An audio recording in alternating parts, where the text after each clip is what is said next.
Hello दोस्तों, welcome back to our YouTube channel first step. आज हम चर्चा करेंगे यूजीसी नेट जेआरएफ के पेपर 1 की, जो कि जनरल पेपर होता है कॉमन सब सब्जेक्ट के लिए। और इससे टोटल 50 क्वेश्चन आते हैं, 100 मार्क्स के रहते हैं, तो उसका चर्चा करेंगे। और ये अभी के लेटेस्ट एग्ज़ाम का है, देख सकते हैं आप लोग। दिसंबर 2025 सेशन का जो नेट एग्ज़ाम हुआ था, वो एग्ज़ाम डेट है इसका। फर्स्ट डे का फर्स्ट शिफ्ट था, कब हुआ था? 31 दिसंबर 2025 को। शिफ्ट 1 में पूछा गया क्वेश्चन है ये, आपके हूबहू आंसर की, एनटीए के आंसर की से प्रमाणित आंसर है। तो इसकी चर्चा हम करेंगे, जो कि आपके आने वाले जून 2026 सेशन के लिए काफ़ी इंपॉर्टेंट होगा। इसलिए वीडियो को लास्ट तक ज़रूर देखिएगा और चैनल को लाइक, सब्सक्राइब, शेयर करना ना भूलिएगा दोस्तों। देखिए, इसका फर्स्ट जो है 5 क्वेश्चन जो है वो डीआई का क्वेश्चन है, तो इसमें ज़्यादा समय लगेगा। इसके लिए हम मैथ डीआई प्रैक्टिस के लिए अलग से क्वेश्चन मतलब सेशन लेके आएंगे, वीडियो लेक्चर, उसमें सब डीआई को देखेंगे। तो यहाँ पे 5 डीआई के क्वेश्चन को छोड़ करके चलेंगे, छठे क्वेश्चन से स्टार्ट करेंगे हम। यहाँ पे देख सकते हैं, ये बुक जो है यूथ कंपटीशन टाइम का है, ठीक है ना। ये प्रीवियस ईयर क्वेश्चन इसमें दिया हुआ है सोल्व करके। काफ़ी अच्छा कलेक्शन है इस बुक का। चलिए इसको देखते हैं, क्वेश्चन नंबर 6 से स्टार्ट करते हैं। देखिए, पहला क्वेश्चन है कि किसी संदेश का मानसिक या मनोवैज्ञानिक रूप से इस प्रकार पुनर्परिभाषित करना कि उसका अर्थ किसी व्यक्ति की मान्यताओं और दृष्टिकोण के अनुरूप हो, क्या कहलाता है? ठीक है ना। यानी द मेंटल और psychological recasting of a message so that its meaning is in line with a person belief and attitude is called selective perception, यानी चयनात्मक बोध इसको बोला जाता है। तो option number E is right answer हो जाएगा हमारा। क्या हो जाएगा? इसको चयनात्मक बोध बोलते हैं, यानी सिलेक्टिव परसेप्शन बोलते हैं। दूसरा है कि इसमें निम्नलिखित पी मान के महत्व को निम्न स्तर से उच्च स्तर तक सुव्यवस्थित करना है, उसको देखना है। चलिए देखते हैं क्या है कि जो मान यहाँ डेसिमल पॉइंट में दिया हुआ है, पहला है 0.0001, बी में है 0.01, सी में है 0.05, डी में है 0.001 और ई में है 0.5। तो इसको क्या करना है क्वेश्चन के according? From lower level to higher level of significance following P values, ठीक है ना। तो इसका जो पी मान को जो है, ये नॉर्मल नंबर नहीं लीजिएगा, उसमें उलट इसके अपोजिट हो जाएगा। इसमें क्या हो जाएगा कि लोअर टू हायर कह रहा है, तो हम जो जनरल परसेप्शन जो हम लोग बनाते हैं, तो उसके अकॉर्डिंग चलेंगे। देखते हैं कि सबसे बड़ा इसमें क्या हो जाएगा, 0.5 हो जाएगा। उससे छोटा क्या आ जाएगा, 0.05, उससे छोटा 0.01, फिर उससे छोटा 0.001 आ जाएगा। तो सबसे बड़ा कौन हो जाएगा? ई हो जाएगा, फिर इसके बाद सी, बी, डी, ए, ठीक है। तो option number C is a right answer हो जाएगा। लेकिन आपको यहाँ पे ये वाला सिंबल जो है उल्टा दिख सकता है। ऑप्शन के अकॉर्डिंग आपको लगेगा कि ये वाला हमारा ऑप्शन होना चाहिए ए, डी, बी, सी, ई, ठीक है ना। लेकिन एनटीए का आंसर की में ये सी वाला ऑप्शन है। आइए आगे बढ़ेंगे, देखेंगे 8 नंबर क्वेश्चन पे है। वो हमारा कह रहा है क्या, एक तरफ साइलोलिज्म है और उसका मूड एंड फिगर दिया हुआ है, कौन सा, ये भी काफ़ी पूछता है दोस्तों। तो इसको देख लीजिए। इसके लिए तो हम जब कंसेप्ट का वीडियो लेकर के आएंगे, अभी कंटेंट उसका तैयार हो रहा है। हर यूनिट का पेपर 1 का एक कंसेप्चुअल वीडियो आएगा, उसमें आपको इसको ज़्यादा डिटेल से समझाएंगे। अभी आप इसको नॉर्मल थोड़ा सा ओवरव्यू देख लीजिए। देखिए, एक तरफ कह रहा है कि ऑल एम आर पी, सम एम आर एस, तो कंक्लूजन क्या निकल रहा है, सम एस आर पी, ठीक है ना। और ये कौन सा इसका मोड एंड फिगर बनेगा, फिर उसी तरह बी, ए दिया हुआ है, तो ये मैचिंग है। चलिए इसको हम डायरेक्ट इसके सॉल्यूशन पे चलते हैं, फिर वहाँ देखेंगे। देखिए, जब यहाँ पे रहे कि सभी एम पी है, यानी ऑल एम आर पीज, फिर सम एम आर एम एस, तो कंक्लूजन क्या निकल रहा है कि सम एस आर पी, ठीक है ना। तो ये जो फिगर बनेगा 8 to 3 बनेगा ये, ठीक है ना, इसका मोड फिगर। दूसरा है कोई एम पी नहीं है, उसमें कह रहा है कुछ एस पी है, कुछ एस पी है, तो फिर हम क्या कंक्लूजन निकालें? कंक्लूजन हमारा निकला कुछ एस पी नहीं है, तो इसका मोडेड फिगर ई ओ ओ 1 हो जाएगा, ठीक है दोस्तों, देख सकते हैं। और फिर हम अगला देखेंगे कि सभी पी जो है वह एम है, सभी एस एम नहीं है, तो कंक्लूजन क्या निकाले, सभी एस पी है, तो ये 88882 इसका मोड फिगर बनेगा। उसके बाद है कुछ पी एम है, कुछ एस एम है, तो हम कंक्लूजन क्या निकल रहा है कि कुछ एस पी है, यानी 32 इसका मोड एंड फिगर हो जाएगा। ये थोड़ा सा आपको अलग दिख सकता है, ठीक है ना। इसके समझने के लिए कंसेप्चुअल क्लैरिटी होना बहुत ज़रूरी है। तो बहुत जल्द हम उसके लिए वीडियो लेकर आएंगे, उसको देख लीजिएगा, क्लियर हो जाएगा।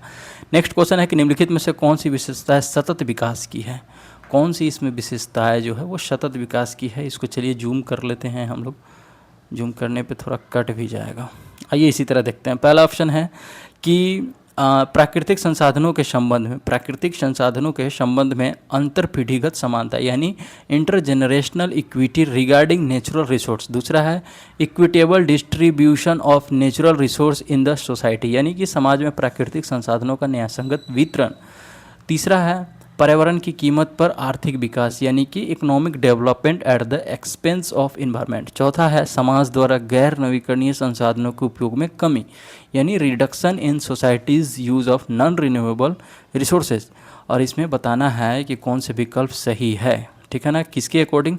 तो सतत विकास के अकॉर्डिंग, सतत विकास के अकॉर्डिंग जो है देखिए सी नंबर ऑप्शन जो कह रहा है कि पर्यावरण की कीमत पर आर्थिक विकास, हम आर्थिक विकास करने के लिए पर्यावरण की कीमत चुका देंगे, तो ऐसा बिल्कुल नहीं है, ठीक है ना। वो हमारे आर्थिक विकास से ज़्यादा इम्पोर्टेंट है पर्यावरण की कीमत, तो ये वाला तो गलत हो जाएगा हमारा सी नंबर।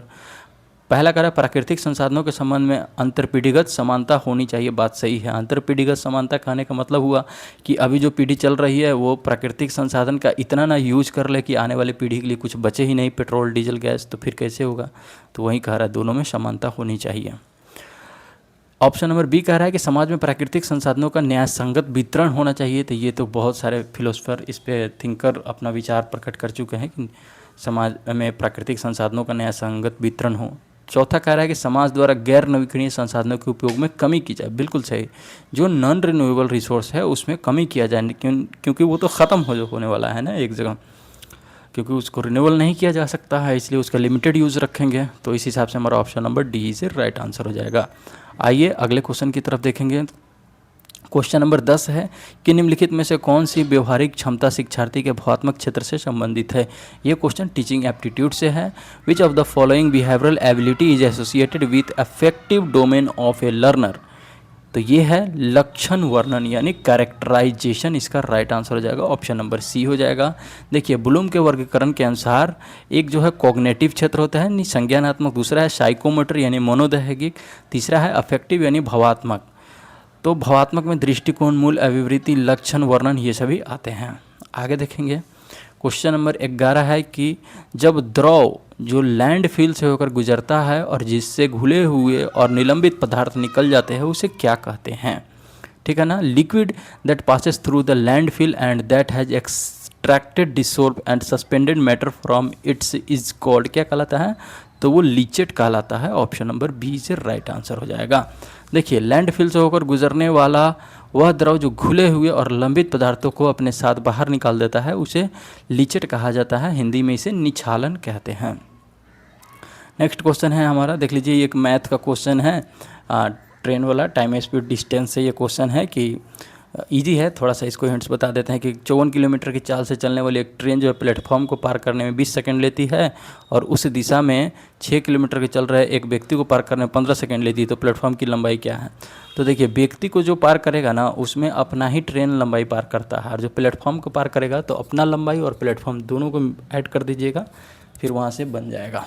देखिए यहाँ पर बनाया हुआ है, बाकी हम इसकी चर्चा करेंगे बाद में। Which is not a valid file format for image, image के लिए कौन सा वैलिड फाइल फॉर्मेट नहीं है इसमें से बताना है। तो देखिए डॉट जेपीजी बहुत फेमस है, सब जानता है, ठीक है। डॉट बीएमपी भी होता है, जानते हैं तो ठीक है, नहीं जानते हैं तो याद रख लीजिए।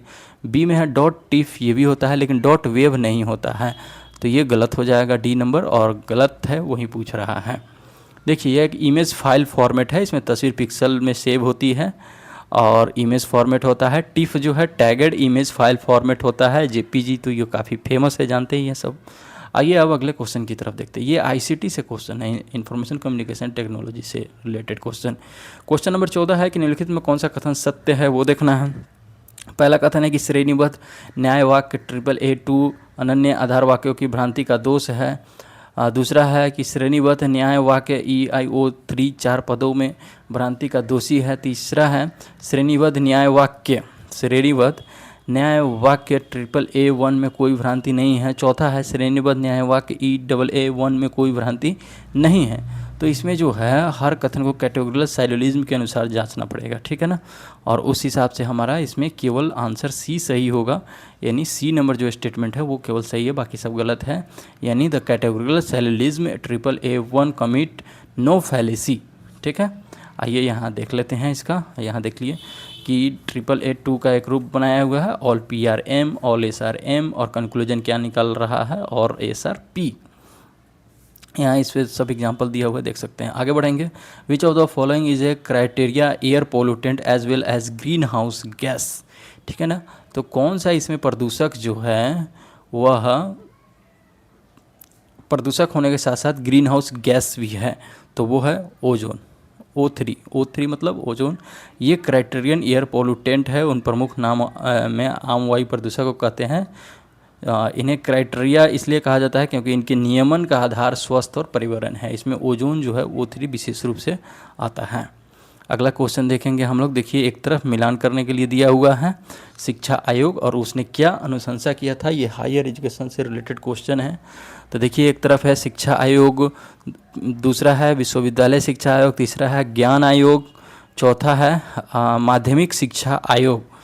तो आइए इसके सीधा हम लोग चलेंगे इसके सॉल्यूशन पे। शिक्षा आयोग जो है वो बोला था कि भारतीय शैक्षिक सेवाओं का निर्माण होना चाहिए। विश्वविद्यालय सेवा आयोग जो है विश्वविद्यालय अनुदान आयोग की स्थापना की सिफारिश किया था। ज्ञान आयोग जो है ज्ञान आयोग, यह उच्च शिक्षा के लिए एक स्वतंत्र नियामक प्राधिकरण की स्थापना की बात कही थी। माध्यमिक शिक्षा आयोग जो है 12वीं कक्षा विश्वविद्यालय से संबंध होना चाहिए, ये बोला था कि 12वीं कक्षा जो है विश्वविद्यालय से संबंध होनी चाहिए, ऐसा सलाह दिया था माध्यमिक शिक्षा आयोग। लेकिन वर्तमान में जो है बिहार सरकार जो है अब कॉलेज में 12th कराना, जो डिग्री कॉलेज होता था या अन्य कॉलेज में भी 12वीं की एडमिशन होता था, वो बंद कर दिया गया है। नेक्स्ट क्वेश्चन है कि निम्नलिखित में किस कथन का चयन कीजिए, कौन सा सही है। पहला कथन है कि अपनी सोच के बारे में सोचने की क्षमता को मेटाकॉग्निशन कहते हैं। दूसरा है मेटाकॉग्निशन हमारी संज्ञानात्मक और प्रेरक प्रक्रियाओं को नियंत्रित करने में महत्वपूर्ण भूमिका निभाता है। उसके बाद है दोस्तों सी नंबर में कि लोगों को सीखने का तरीका सिखाना, सीखने वालों में सक्रियता की भावना और जिम्मेदारी की भावना को बढ़ावा देने से विचार उत्पन्न होता है। चौथा है मेटाकॉग्निशन किसी भी तरह से लोगों को सीखने का तरीका सिखाने में मदद नहीं करता। पांचवा है मेटाकॉग्निशन ज्ञान और आत्मनियमन संबंधित घटक है। इसमें बताना है कौन से सही है। तो देखिए यहाँ पे एक कथन अभी लेटेस्ट देखे हुइएगा कि डी नंबर में क्या कह रहा है कि मेटाकॉग्निशन जो है वह किसी भी तरह से लोगों को सिखाने के तरीके सीखने में मदद नहीं करता है। तो ऐसा नहीं है, जिस तरीके से सीखना चाहे उस तरीके से सिखाया जाता है। यही तो हमारी नई शिक्षा नीति में बोला जा रहा है, इसी पे जोर दिया जा रहा है। तो इस हिसाब से ये कथन हमारा गलत हो जाएगा। तो अगर यहाँ भी ऑप्शन एलिमिनेट कर लीजिएगा तो देखिए डायरेक्ट आंसर निकाल सकते हैं कि किस ऑप्शन में डी नहीं है। तो 3 में डी है, 1 में नहीं है, यानी option number D is a right answer. Only ABCE सही होगा, बाकी सब गलत है। आगे देखेंगे कि for the purpose of credit calculation under national credit network यानी NCRF overall 1 credit is equivalent to राष्ट्रीय ऋण ढांचा के तहत ऋण गणना के प्रयोजन से कुल मिलाकर एक ऋण निम्न के समतुल्य है। किसके समतुल्य है? तो 30 काल्पनिक शिक्षण घंटे के समतुल्य है। एक ऋण 30 काल्पनिक शिक्षण घंटे के समतुल्य है। आइए इसको समझते हैं कि राष्ट्रीय क्रेडिट फ्रेमवर्क एक एकीकृत मेटा फ्रेमवर्क है जो स्कूली शिक्षा, उच्च शिक्षा और व्यावसायिक शिक्षा, कौशल शिक्षा, इन सभी के माध्यम से जो है अर्जित क्रेडिट को जोड़ता है। इसमें छात्रों को विभिन्न प्रकार के शिक्षा के बारे में आसानी से आवाजाही करने में मदद करने के लिए विकसित किया गया है। राष्ट्रीय क्रेडिट फ्रेमवर्क के दिशा के निर्देश के तहत शिक्षा के सभी स्तर पर एकरूपता सुनिश्चित करने के लिए 1 क्रेडिट बराबर 30 national learning hours credit system को मानकीकृत किया गया है। आमतौर पर यह एक पूर्ण शैक्षणिक वर्ष 40 क्रेडिट के बराबर होता है, जिसका अर्थ है लगभग 1200 नेशनल लर्निंग आवर। ठीक है दोस्तों, तो कैसा लग रहा है आप कमेंट करके ज़रूर बताइएगा और चैनल को लाइक, सब्सक्राइब, शेयर करना ना भूलिएगा। और इसके PDF के लिए भी हम बताएंगे लास्ट में, तो इसलिए वीडियो को लास्ट तक ज़रूर देखिएगा। ऑप्शन है एक तरफ रिलायबिलिटी और लिस्ट 2 से इसको मिलाना है, उसमें है वैलिडिटी, ऑब्जेक्टिविटी और नॉर्म्स। ये आपके रिसर्च एप्टीट्यूड से रिलेटेड क्वेश्चन है। आइए इसके सॉल्यूशन पे डायरेक्ट चलते हैं, देखते हैं। रिलायबिलिटी यानी विश्वसनीयता क्या होता है? ये है चर त्रुटि का न्यूनीकरण है। चर में, वेरिएबल में एरर को बहुत कम करता है। वैधता यानी वैलिडिटी, ये क्या कहता है, स्थिर त्रुटि का न्यूनीकरण करता है। निष्पक्षता जो है, निष्पक्षता व्यक्तिगत त्रुटि को कम करता है। मानदंड स्टैंडर्ड जो है व्याख्यात्मक त्रुटि को कम करता है। ये थोड़ा भी ऑड लग सकता है लेकिन पढ़ना पड़ता है, क्या कीजिएगा। आगे है कि स्वयं मुक्स, ठीक है ना, ये एक ऑनलाइन प्लेटफॉर्म है। उसके बाद open education, distance education, correspondence education और है credit transfer through academic bank of credit, यही ABCID आजकल चल रहा है। तो इसका क्या है कि इसके क्रोनोलॉजी में सजाना है, कब कब आया, कब कब लॉन्च हुआ, उस हिसाब से। तो चलिए यहाँ देख सकते हैं कि पत्राचार शिक्षा जो है, पत्राचार शिक्षा कहने का मतलब हुआ कॉरेस्पॉन्डेंस एजुकेशन, वो कब शुरू हुआ, 1840 में हुआ। दूरस्थ एजुकेशन यानी डिस्टेंस एजुकेशन कब शुरू हुआ, 1960 में शुरू हुआ। मुक्त शिक्षा ओपन लर्निंग जो ये 1960 में शुरू हुआ ये भी। और उसके बाद जो है स्वयं मुक जो है, स्वयं मुक ही बोले हैं, तो वो 2008 में हुआ। एकेडमिक क्रेडिट बैंक जो है ABC, वो 2021 में हुआ। ABCID बना लेने पर आपके जितने भी शैक्षणिक रिकॉर्ड है, अब तक आप कब कब क्या किए हैं, कहाँ से ग्रेजुएशन किए, कहाँ से PG किए, ये सारा रिकॉर्ड उसमें रहता है। आइए देखते हैं फिर है एजर्सन रीजन में पहला कथन कर रहा है कि ROM is a non volatile memory. ROM एक गैर वाष्पशील मेमोरी है, जिसका कारण बता रहा है कि बिजली बंद होने पर रोम की सामग्री नष्ट नहीं होती है। क्या यह सही है? तो दोनों बात सही है। गैर वाष्पशील है यानी नॉन वोलाटाइल है, इसलिए बिजली बंद होने पर भी रोम की सामग्री नष्ट नहीं होती है, इसलिए इसे परमानेंट मेमोरी भी बोला जाता है। तो यहाँ पे दोनों कथन सही है और व्याख्या भी सही है, तो option number A is right answer हो जाएगा। आइए अगले क्वेश्चन में देखेंगे। पहला है एजर्सन, इसमें कह रहा है कि उच्च शिक्षा संस्थानों के नेता अकादमिक और अनुसंधान उत्कृष्टता के लिए मानक स्थापित करते हैं, क्योंकि उच्च शिक्षा में संसाधनों के प्रभावी आवंटन और प्रबंधन के लिए प्रभावी नेतृत्व की आवश्यकता होती है। अब इसमें बताना है कि कौन से सही है। तो देखिए इसमें जो है दोनों कथन सही है, लेकिन इसमें क्या कन्फ्यूजन हुआ है NTA के आंसर की में, कि कभी वो अपना प्रोविजनल में बोला कि इसका व्याख्या करता है, फिर बाद में नहीं करता है वाला। यानी एक बार और पढ़ के देखिए कि उच्च शिक्षा संस्थान के नेता अकादमिक और अनुसंधान उत्कृष्टता के लिए मानक स्थापित करते हैं, बिल्कुल सही। उच्च शिक्षा में संसाधनों के प्रभावी आवंटन और प्रबंधन के लिए प्रभावी नेतृत्व की आवश्यकता होती है। अब क्यों होती है कि नहीं, ये बैठना थोड़ा उचित नहीं है, इसलिए यहाँ पे A और B दोनों आंसर करके दिया गया है। तो यहाँ मान सकते हैं कि व्याख्या करता है, ठीक है। आगे देखते हैं। गुणात्मक अनुसंधान यानी कि qualitative research can be constructed as a research strategy that, देखिए पहला ऑप्शन है कि सिद्धांत और अनुसंधान के बीच संबंध के निगमनात्मक दृष्टिकोण अपनाना। दूसरा है इसमें प्राकृतिक वैज्ञानिक मॉडल की प्रथाओं और मानदंडों को शामिल किया गया है। तीसरा है सामाजिक वास्तविकता के एक ऐसे दृष्टिकोण को समाहित करता है जो व्यक्ति की रचना का निरंतर परिवर्तनशील उभरता हुआ गुण है। चौथा है कि सामाजिक वास्तविकता को बाह्य वस्तुनिष्ठ वास्तविकता के रूप में देखने का दृष्टिकोण प्रस्तुत करता है।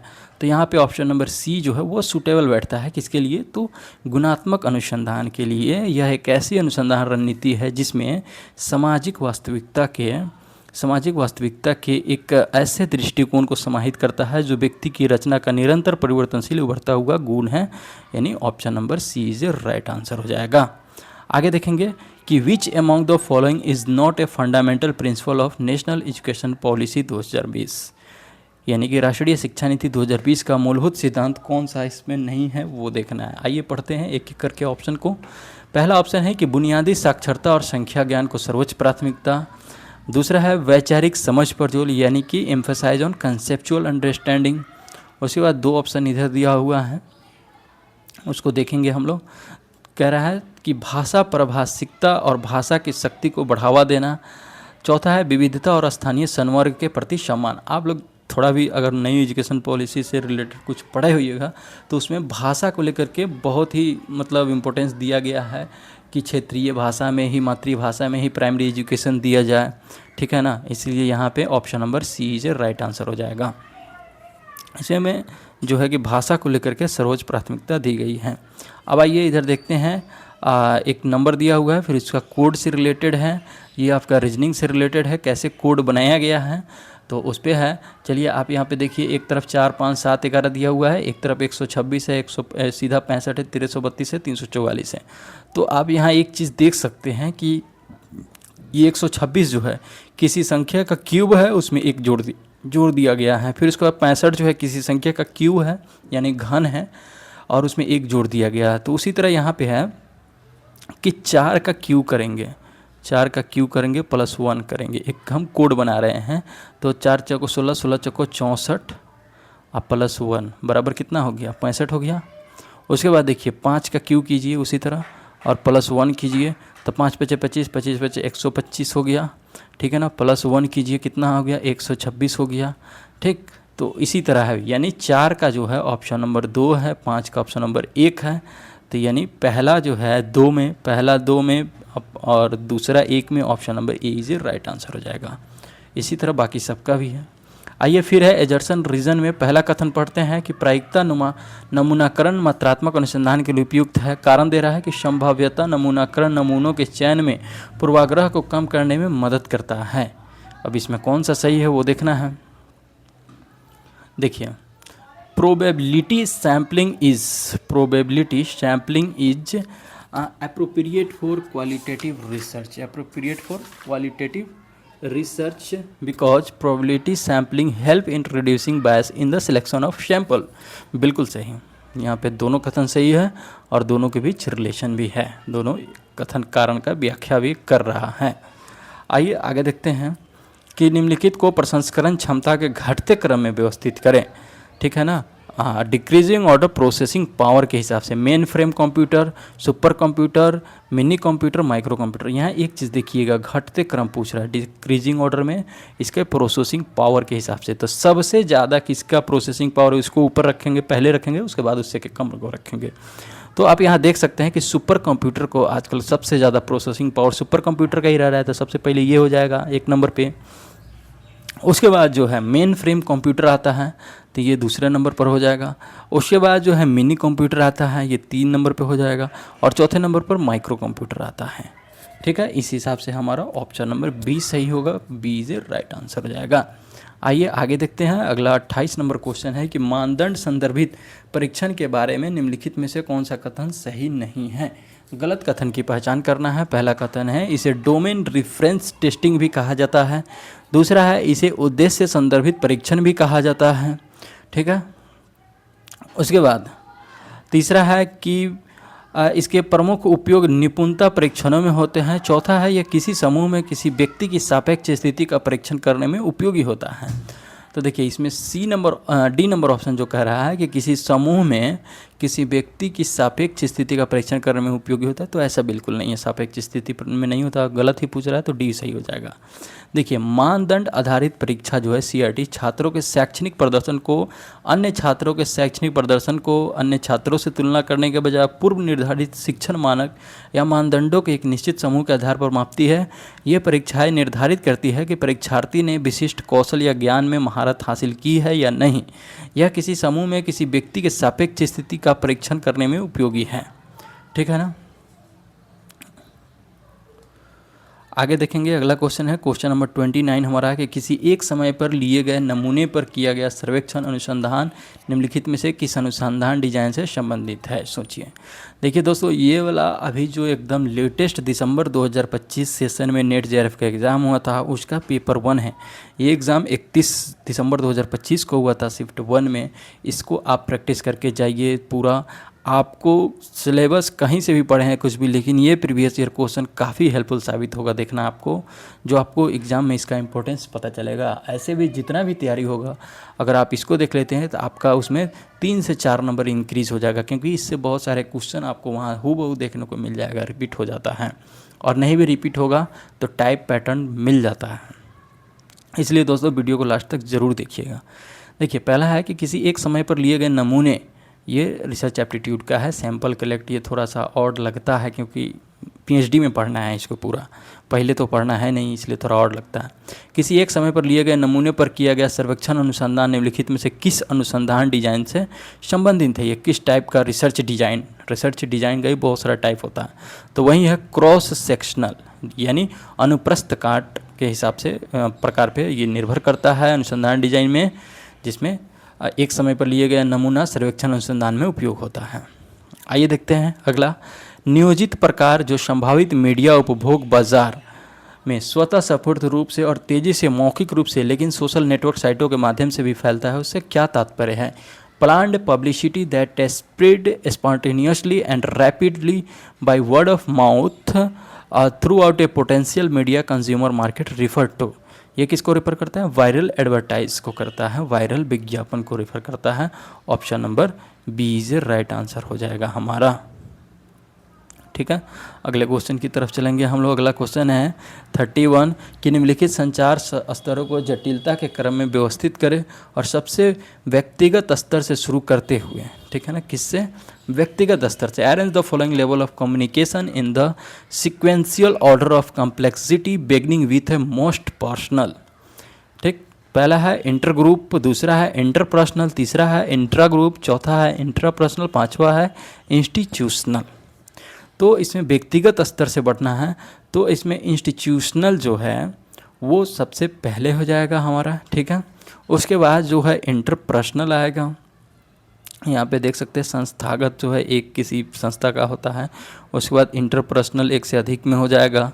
उसके बाद जो है इंट्रा ग्रुप, यहाँ पे कुछ ग्रुप बन जाएगा। उसके बाद जो है इंटर ग्रुप, उससे भी पर्सनल ग्रुप से बड़ा हो जाएगा ये। फिर उसके बाद जो है इंट्रा पर्सनल आता है, ये सबसे लास्ट में हो जाएगा। इस अकॉर्डिंग हमारा 1 मिनट दोस्तों, 1 मिनट, ये थोड़ा सा शेड्यूल गड़बड़ हो गया। देखते हैं फिर से इसको क्या कह रहा है क्वेश्चन कि arrange the following level of communication in the sequential order of complexity beginning with the most personal, यानी निम्नलिखित संचार स्तर को जटिलता के क्रम में व्यवस्थित करें सबसे व्यक्तिगत स्तर से शुरू करते हुए। तो सबसे व्यक्तिगत स्तर में शुरू करेंगे तो इसमें आ जाएगा इंट्रापर्सनल। इंटरपर्सनल से भी ज़्यादा व्यक्तिगत होता है इंट्रापर्सनल, तो वो सबसे पहले आ जाएगा। उसके बाद जो है इंटरपर्सनल आता है 2 नंबर पे।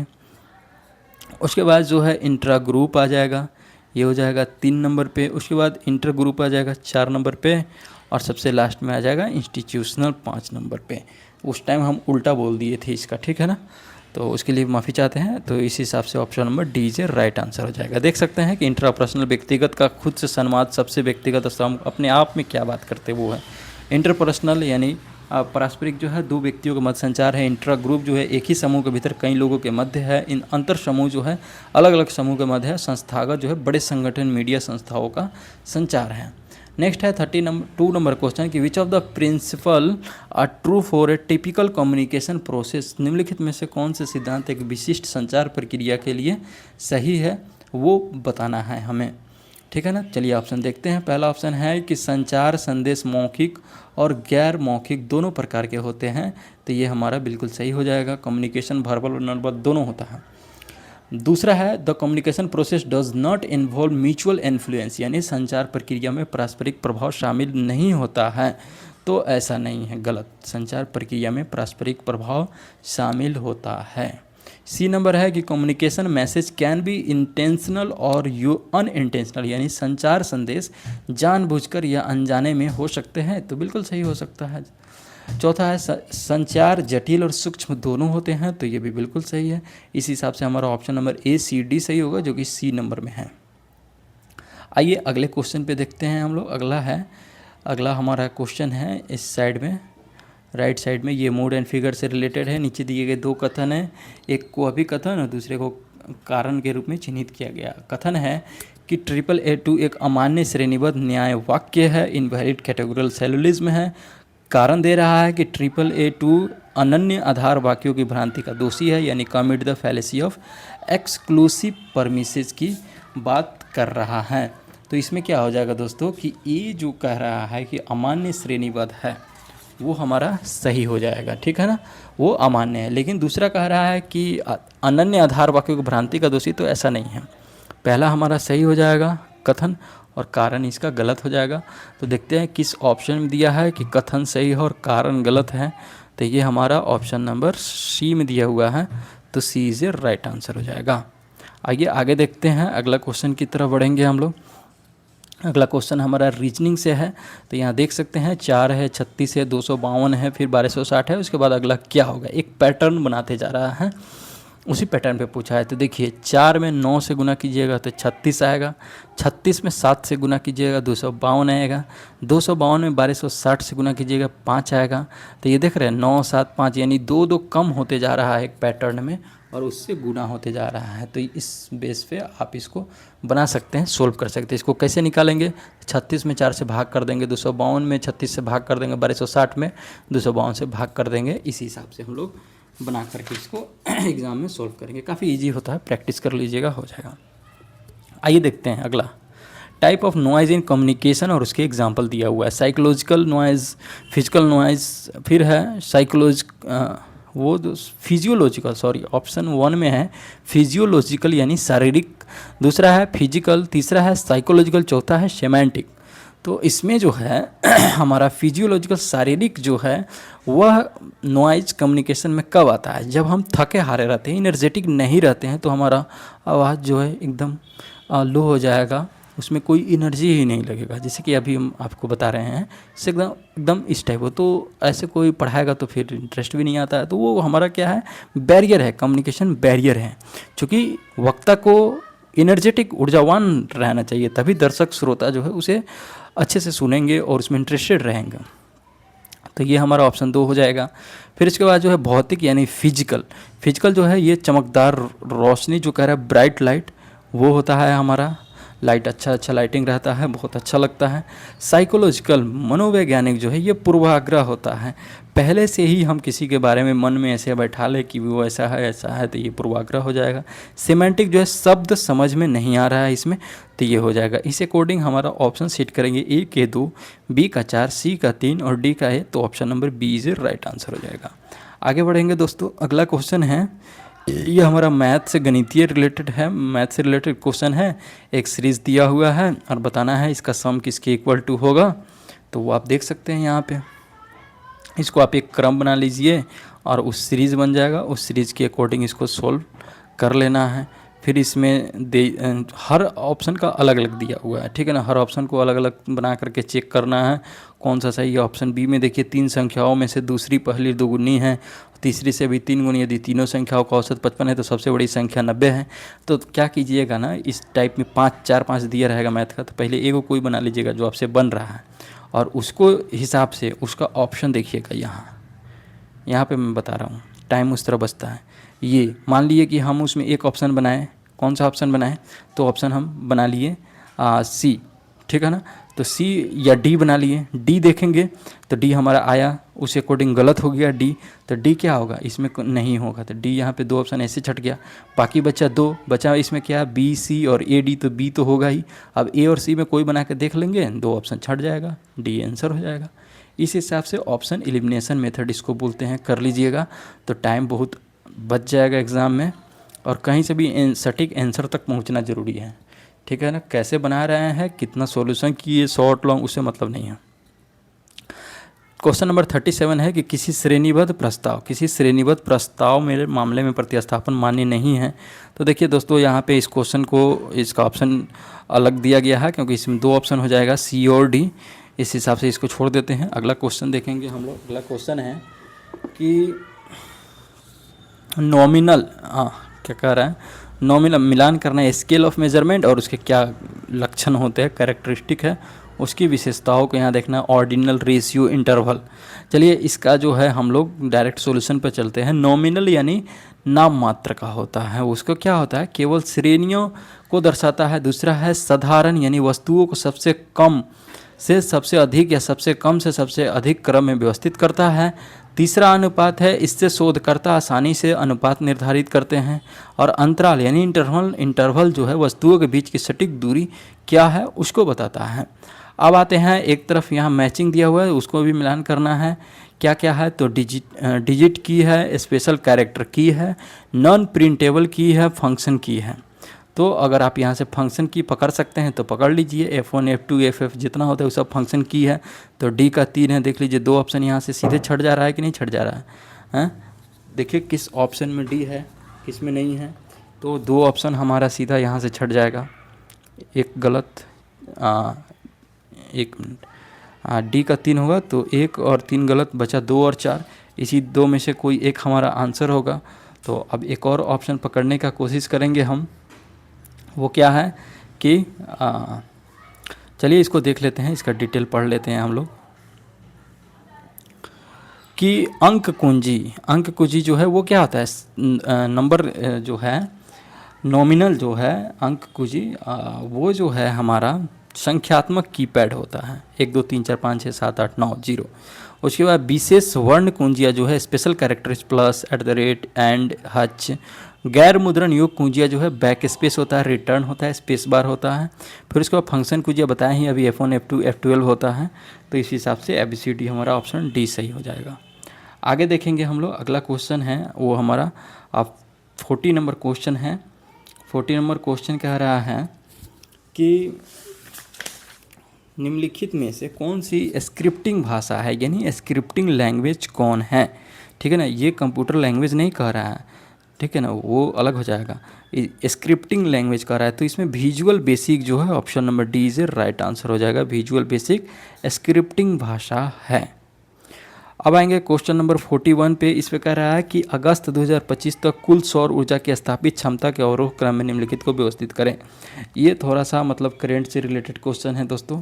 इसको देखने के लिए आपको करंट डाटा याद करना पड़ेगा। आइए इसका सॉल्यूशन देखते हैं कि सौर ऊर्जा से प्राप्त होने वाली प्रकाश और ऊष्मा ऊर्जा है, जिसमें सोलर पैनल, पीवी सेल और सोलर थर्मल सिस्टम के माध्यम से बिजली में बदला जाता है। यह एक नवीकरणीय, प्रदूषक मुक्त और असीमित ऊर्जा स्रोत है।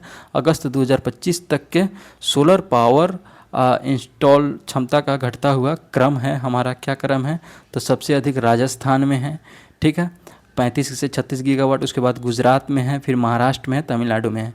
तो इसको आप ऐसे भी जनरल परसेप्शन से देखिएगा तो सबसे ज़्यादा राजस्थान में होता है ये, ठीक है ना, तो सबसे ज़्यादा राजस्थान 1 नंबर पे, उसके बाद गुजरात में होता है 2 नंबर पे, ठीक। तो यानी कि बी और ए, उसके बाद जो है महाराष्ट्र आ जाएगा हमारा, क्या आ जाएगा, महाराष्ट्र आ जाएगा, तब तमिलनाडु आ जाएगा। तो option number D is a right answer हो जाएगा दोस्तों।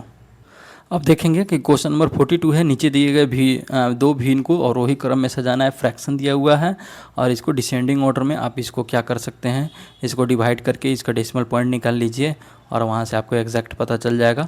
उससे काफ़ी आसान होता है इसको डिसाइड करना। देख सकते हैं यहाँ पे बिल्कुल ऐसे ही बनाया गया है और जो उसका साइज होगा उसके अकॉर्डिंग सजा देना है। क्वेश्चन नंबर 43 है कि arrange the following psychomotor domain of the development from simple level to more complex level. यानी कहने का मतलब है कि विकास के निम्नलिखित मनोप्रेरक क्षेत्रों को सरल स्तर से जटिल स्तर तक सजाना है। पहला है कि परसेप्शन यानी धारणा, तो ये बिल्कुल सही हो जाएगा हमारा। उसके बाद है सेट, उसके बाद है गाइडेड रिस्पॉन्स, चौथा है मैकेनिज्म, पांचवा है कॉम्प्लेक्स ओवर रिस्पॉन्स। तो ये बिल्कुल क्रम में दिया हुआ है, तो ऑप्शन नंबर ए इज हमारा राइट आंसर हो जाएगा। आगे देखेंगे, नेक्स्ट क्वेश्चन है मैचिंग का मिशन लाइफ से रिलेटेड दिया गया है उद्देश्य और उसकी क्या कार्रवाई है वो देखना है। आइए इसके सॉल्यूशन पे चलेंगे, क्योंकि ये लंबा ये थी है। मिशन लाइफ का पहला उद्देश्य है ऊर्जा की बचत, जिसमें है दोस्तों और सहकर्मियों के साथ कार पुलिंग का उपयोग करना है। ई कचरा कम हुआ है, वो कैसे है, तो हाई पेन ड्राइव की तुलना में क्लाउड स्टोरेज को प्राथमिकता दें। उसके बाद स्वस्थ जीवन शैली अपनाई गई, इसके लिए क्या कार्रवाई हुआ है, तो जैव विविधता संरक्षण की शुरुआत सामुदायिक स्तर पर करना है, ठीक है। उसके बाद हम लोग देखेंगे 2 ऑप्शन हमारा इधर होगा, वो है एक ऑप्शन, हाँ 3 तो हो गया। एकल उपयोग प्लास्टिक कम हुआ है, इसके लिए क्या है, तो सैनिटरी नैपकिन की जगह मेंस्ट्रुअल कप का इस्तेमाल करें, ये होगा। अब देखते हैं अगला है कि असर्शन और रीजन से दिया हुआ है। पहला इसमें कथन है कि भारतीय तर्कशास्त्र में भौतिक भ्रांति को हेत्वाभास कहा जाता है, हेत्वाभास कहा जाता है। ये इंडियन लॉजिक का क्वेश्चन है, थोड़ा सा ये डिफ़िकल्ट होता है, संस्कृत इसमें आता है। कारण दे रहा है कि एक भ्रामक निष्कर्ष में मध्य पद एक कारण प्रतीत होता है, लेकिन एक वैध कारण जो है नहीं है। तो इसमें देखिए क्या कह रहा है, इसमें जो कह रहा है कि भारतीय तर्कशास्त्र में भौतिक भ्रांति को हेत्वाभास कहा जाता है, बिल्कुल सही। एक भ्रामक निष्कर्ष अनुमान में मध्य पद का एक कारण प्रतीत होता है, लेकिन एक वैध कारण नहीं, ये भी सही है। और ये दोनों एक दूसरे के कारण का व्याख्या करता है, इस हिसाब से option number A is a right answer हमारा हो जाएगा दोस्तों। अब देखिए दोस्तों, यहाँ पे रीडिंग कम्प्रीहेंशन आ गया। इस पैराग्राफ को पढ़ना है, इससे रिलेटेड।